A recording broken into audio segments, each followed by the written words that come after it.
Man faces federal criminal charges accused of swindling thousands of investors out of millions of dollars. Federal prosecutors say the people he preyed on were members of churches here and across the country. Amy Hawley is live at the federal courthouse in downtown Kansas City. Amy?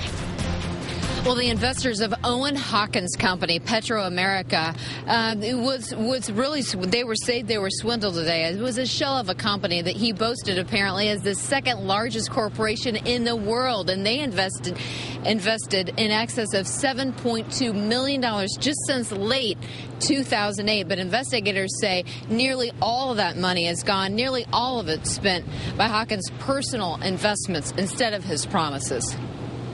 Federal investigators say Owen Hawkins' get-rich stock scheme was as slick as his website, which says Petro America, world success unrivaled. The affidavit says Hawkins used co-conspirators and enlisted local ministers to promote his oil and gold mine company, claiming it to be worth almost $300 million, second in size to ExxonMobil.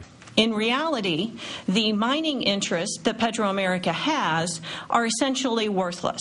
Wiley Scruggs is one of the 9,000 people who invested in Owen Hawkins' company. The car mechanic, along with mostly poor to middle-class investors, nationwide unwittingly financed Hawkins and others' lavish lifestyles, investigators say. But when the unregistered stock never produced any documentation, Wiley says he became suspicious about his $100 investment. I actually sent my certificate to E-Trade.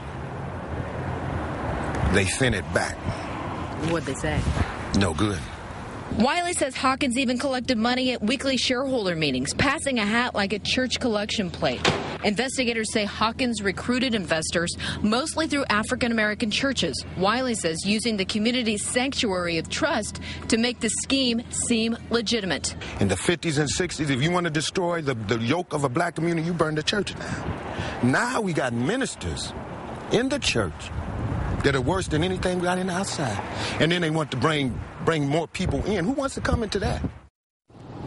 Now, Hawkins promised their investors their 1/10 of a penny per share investment could go to $24 per share in just a few months, and that they should prepare for their newfound wealth through wealth management classes.